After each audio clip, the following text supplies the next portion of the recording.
them to withdraw their amendment at this stage. My Lords, I am very grateful to all noble lords who have spoken in this debate. I hope the noble Baroness Lady Deach and the noble Lord Weir of Ballyholme will forgive me if I don't comment on the amendment they spoke to in the name of Lord Pickles, except, of course, that they made their case very well. I would like to comment briefly on the remarks of the noble Baroness Lady Kidron, and I'm glad to see that there's a degree of common ground amongst us in terms of definitions and so forth, a small piece of common ground that we could perhaps expand in the course of the many days we're going to be locked up together in your Lordship's house. And I'm very grateful, too, to the noble Lord Allen of Hallam. I am less clear on to be or not to be, if that's the correct way of referring to this particular conundrum, than I was before. The noble Baroness Lady Kidron said that size doesn't matter, it's all about risk.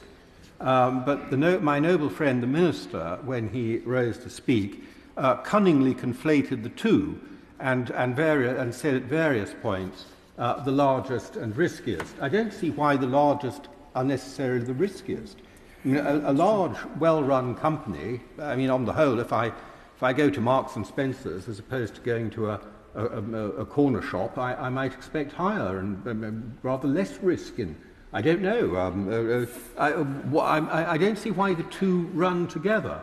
I addressed the question of size in my amendment because that is what the bill focuses on. I sort of gather that the noble Baroness Lady Kidron may want to explore at some stage in committee why that is the case. And whether a risk threshold might be better than a size threshold. And if she does that, I'll be very interested in following and maybe even contributing to that debate. But at the moment, we're not, I think, any of us terribly satisfied with conflating the two. That, I think, is the least satisfactory way of explaining and justifying the way the bill is structured. I would like to come to the remarks of my noble friend, Lady Harding of Winscombe. And I'm afraid I don't want to sound the slightest bit that there's any significant disagreement between us, but there is.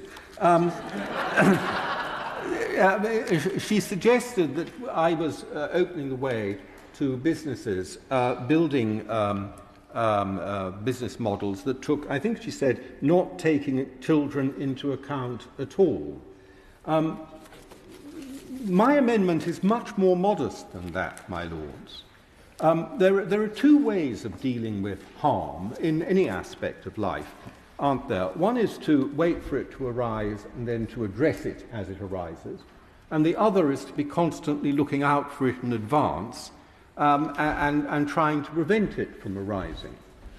What this amendment does is to leave fully in place the obligation to remove harm, which is priority illegal content or other illegal content that the provider knows about, having been alerted to it by another person or become aware of it in any other way. So that duty would remain. The duty that is removed, especially from small businesses, and I think this really is quite important, is the obligation constantly to be looking out for harm, because it involves a very large, and I would suggest possibly ruinous, commitment to constant monitoring of what appears on a search engine. And that, I think, as I say, is potentially prohibitive. And it arises in other contexts in the course of the bill as well. There should be occasions when we can say that knowing that harmful stuff will be removed as soon as it appears, or very quickly after it appears, is adequate for our purposes, and that requiring firms to go through a constant monitoring process, a constant risk assessment process where the risk assessment is going to have to be adjudicated by Ofcom, I gather, and even if no risk is found, of course, that isn't the end of the matter, because Ofcom will, I'm sure, very sensibly require an annual renewal of that application or every period in order to make sure things haven't changed. And so a very large burden, even to escape the burden, is quite a large burden for small businesses. And then to implement the burden is so onerous, it could, as I say, be ruinous. Whereas taking stuff down when it appears is something that is much easier to do. Might I just briefly come in? And I think my noble friend Lord Moylan may have actually helped explain why we disagree. And I think the reason we might disagree is that our definition of harm is very different. So I'm most concerned that we address the cumulative harms that online services, both user services and search, are capable of inflicting, and that requires you to focus on the design of the service itself, which you need to do at the beginning, rather than the simpler harm that he is addressing, which is identifying harmful specific pieces of content, not in the sense of the word that content is used in the bill, but content as in the common parlance, a piece of visual or audio content. He makes a very valid point that that is the simplest way to focus on removing specific pieces of video or text.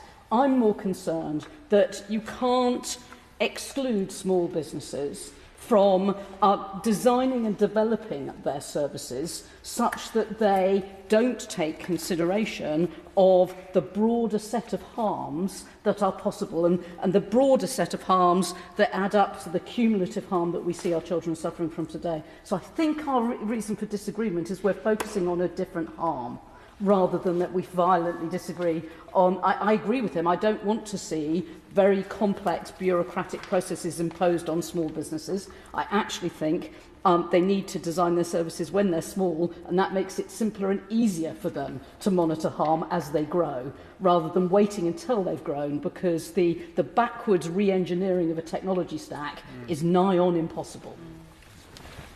Well, my noble friend makes a very interesting point, and there is much to ponder in that, and too much, actually, to ponder for me to respond to it immediately. But since I'm confident the issue is going to arise again during our sitting in committee, I shall allow myself the time to reflect on it and come back later. I will just say to my noble friend, of course, that while I understand her concern about children, this clause that I'm removing is not specific to children. It relates to individuals, so it covers adults and everybody as well.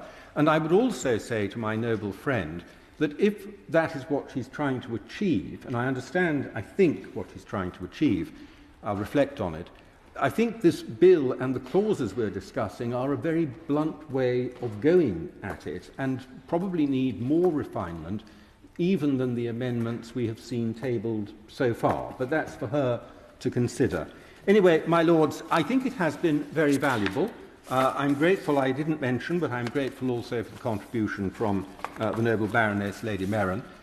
With that, I beg leave to withdraw my amendment. The amendment be withdrawn. Amendment by